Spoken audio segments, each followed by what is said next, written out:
Today we talk about the most mysterious group in Star Wars, the Bounty Hunters. And the stories you're gonna hear will surprise you.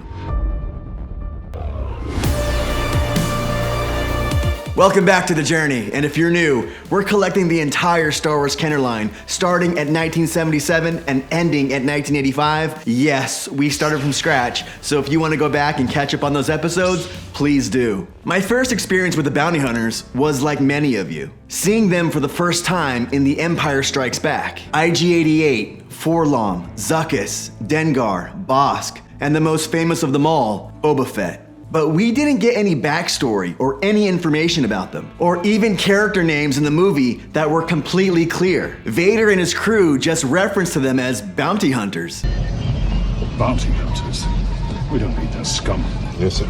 But in 1996, the book Star Wars Tales of the Bounty Hunters came out, and it told 5 mini-stories about each of our mysterious characters. And as a teenager, I picked it up for a read, and I was completely enthralled by it. The story revolves around the scene on the Executioner ship as they get a briefing from Vader. But it's much more than that. It's really character studies that bring to life who they are and how they think. Now, let's take a deep dive on these 5 bounty hunters and who they are. First, starting with IG-88. An IG-88 story makes the Terminator look like an alarm clock. The story starts with IG-88 gaining consciousness, and that part of the story absolutely sucks you in. He wakes up to realize that his purpose is to lead a droid revolution and take over the galaxy. But he's programmed as a bounty hunter, so he can't turn off that part of himself. So he must go on these hunts, while in the background planning his timeline to make his move for domination. He takes control of Mecha 3,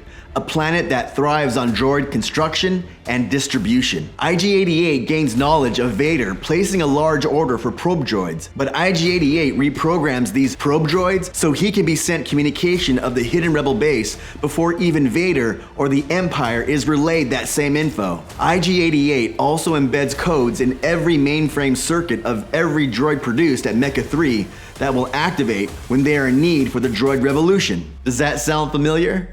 Execute Order 66. While on the hunt for the Millennium Falcon, IG-88 learns of the Empire's plans to reconstruct the Death Star. He gets an idea that consumes him. His plan? Get to the new Death Star, upload himself into the Death Star's mainframe computer, and he will essentially become the Death Star, using that as his new body. IG-88 has the biggest ball bearings in the galaxy. The story of IG-88 makes you realize why droids are treated so bad in the universe, and why they are forced to wear restraining bolts. This story goes through his confidence, his flaws, and is honestly the best short story I have ever read. Now, I won't give away the ending, but if you have the time to pick up this book and read it, it's well worth it just for IG-88's story. The story of Dengar is a very tragic one. It starts on the operating table as he's being surgically modified under the control of the Empire. A flashback story tells of how he got here, and it's after a drag racing accident with none other than Han Solo when they both were very young. The Empire used Dengar's dying body to do experiments on him, giving him heightened reflexes, cat-like senses, and they took away his emotion to ever feel fear, compassion, or sadness. Basically, a cold, logistical killer. On the operating table, Dengar can even hear the doctors making fun of him as they burn away the part of his brain that makes him emotionally human. That right there is the saddest part of the story. When the Empire tells Dengar of the bounty on Han, he wants it bad. It consumes him. But along the way, he mistakenly rescues a beautiful empath who takes a liking to Dengar and helps him as almost a surrogate to help Dengar express his emotions. They go on an adventure together to escape a planet, but Dengar learns things about himself that he never knew as a human. And this story is honestly one of the best character developments in a Star Wars book. It's both moving and you learn a lot about the power of love. This takes us to Bosk. He's a member of a hunter race who collects the pelts of other species, such as Wookiees, to please their god. Bosk is a Transdodian and is an ally to the Empire. It was Bosk's race who told the Empire to enslave the Wookiees. So while Bosk's task is to hunt Skywalker, the thing he really wants is the famous Chewbacca's hide. Let's just say that finding Chewbacca is the equivalent to Bosk of me finding a rocket-firing Boba Fett for sale for $2 at a thrift store. With Bosk's mind so bent on Chewie's hide, he miscalculates who he's doing business with, and soon his partners make Bosk the hunted one. Now this story was more of a heist gone wrong, and we learn why so many collectors love the character of Bosk. He's cunning, ruthless, and one of the smartest bounty hunters out there. And this story definitely read like a Hollywood action thriller movie. Now we get to Zuckuss and 4-LOM. And in this story, the author makes the correct character identification in Zuckuss and 4-LOM. And if you all know, Kenner made the mistake of switching the names, so we know them in the toy line as the opposite. 4-LOM is a bounty hunter droid that belongs to his master, Zuckuss. This story starts out with Zuckuss dying from a lung wound and in dire need of an operation to save his life. He's actually dying and suffering from his wounds while in the briefing room with Darth Vader. He only takes the job so he can pay off the gargantuan medical bill that will save his life. It sounds like the American healthcare system. Yeah, I went there. 4-LOM sees the struggles his master Zuckuss is going through, and all 4-LOM wants is to learn the art of intuition that his master has. 4-LOM was all consumed by it, the art of intuition. All 4-LOM wanted to do was to learn how to program himself to be the master of intuition just like a human. 4-LOM and Zuckuss try to join the Alliance under false pretenses by trying to help one of the rebel transports that has been badly damaged by the Empire during the escape from Hoth, all to try to get closer to Luke, Han, and Leia. And in this story, the way that Zuckuss has intuition, it almost seems like he's force sensitive and never got the chance to develop himself as a Jedi. The story is one of learning that you can't always get what you want, and how these two deal with that realization. And it makes the characters of Zuckuss seem as one of the most enlightened souls of Star Wars, and 4-LOM as one of the most curious and longing to be human. And now for the last story, Boba Fett.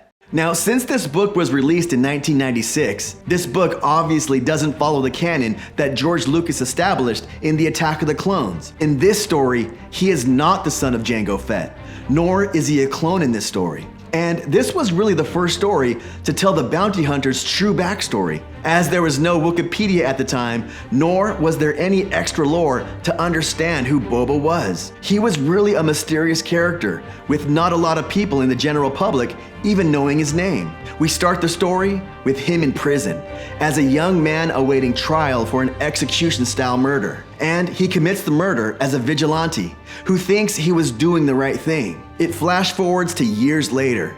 We see him take up the name Boba Fett, and he's not a bounty hunter for sport, nor for money, but he feels it's his duty to bring hard-to-find criminals to justice. Boba is all about justice in this story, and his reasoning to find Han is to bring that drug-running smuggler to justice. There's even an interesting scene between Princess Leia and Boba in Jabba's palace. Jabba gives Leia to Boba as a gift, but all Leia and Boba do is talk that night. And he gives a good insight and an argument to where we see the rebellion as a terrorist group for the first time.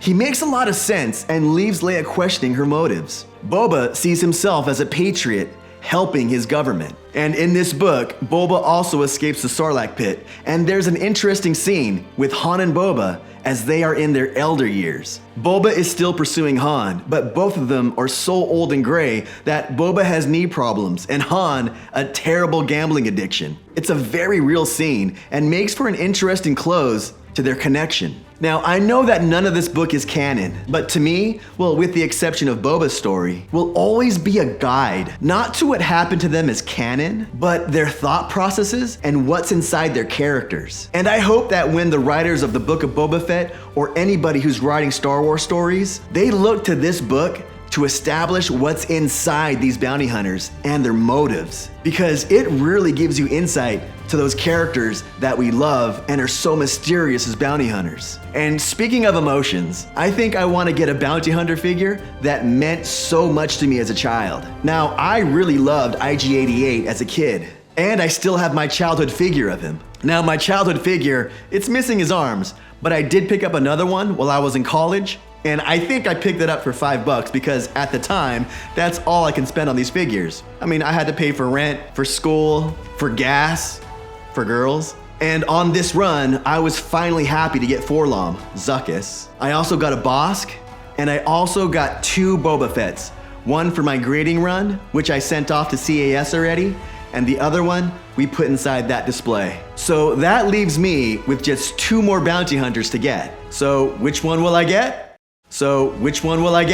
Well, I told you earlier that one of them holds a special place in my heart. And after reading his story in the Tales of the Bounty Hunters, it made me love him even more. It's Dengar. And there's a reason why I used to love that figure when I was a kid. Now, we didn't have jump troopers or rocket troopers or anything like that in the toy line back in the early 80s. But if you look at Dengar, he has a backpack on this figure. And it looks like a power fan is on his backpack. And I don't know about you, but for me as a 5-year-old kid, seeing this backpack with a fan, my Dengar was the only Star Wars character who could fly. So I used to make him fly around in adventures. And me and Dengar had so many adventures that I am finally thrilled to try to add him to my collection today. Now, Dengar was released on the 3rd wave of the Empire Strikes Back cards on the 41 back. Other than country of origin variants, there are no major variants out there of Dengar. Dengar is one of the least complicated figures out there. He comes with the Imperial Hoth rifle, and we found a great price for Dengar on eBay. And yes, this is one of the least complicated figures in the entire Star Wars galaxy, but we feel a strong emotional connection to this figure, and it's fitting for his story, trying to get back something that he lost. An emotional connection. So let's cross off this bounty hunter from our list, and we got that from an eBay seller for $18.84.